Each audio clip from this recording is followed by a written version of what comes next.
In this video, I'll show you how to link your Ducascopy account to your Amazon Merch on Demand account.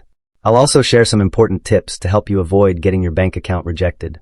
First, make sure you already have a Ducascopy account. If you don't have one yet, you can use my referral link in the description to get a $5 welcome bonus. Once your Ducascopy account is set up and you've requested both bank accounts, the European account and the US account, you'll see them listed here in the app. We are going to use the USD account for Amazon Merch on Demand.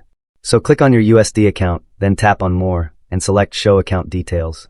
Here, you need to copy the beneficiary details, especially the beneficiary name, the IBAN/account number, and the beneficiary bank details, mainly the SWIFT code. Do not use the intermediary bank details.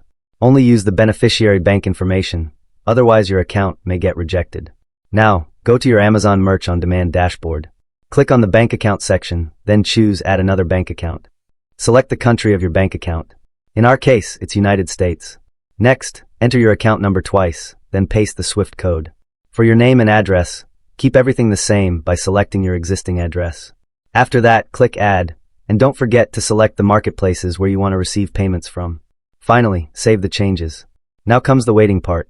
Usually, around the 20th or 21st of the month, if you receive a remittance advice email, that means your bank account has been reviewed and accepted.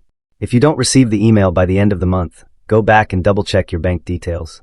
If there's a mistake, you can add the bank account again. Another important tip: wait at least 10 days before updating your bank details again. Don't change them too often. Amazon Merch always needs time to review bank information. As you can see here, I've already linked several marketplaces to my Ducascopy account and successfully received payments. If you have any questions or want more Ducascopy or Amazon Merch tutorials, feel free to ask in the comments section. Thanks for watching.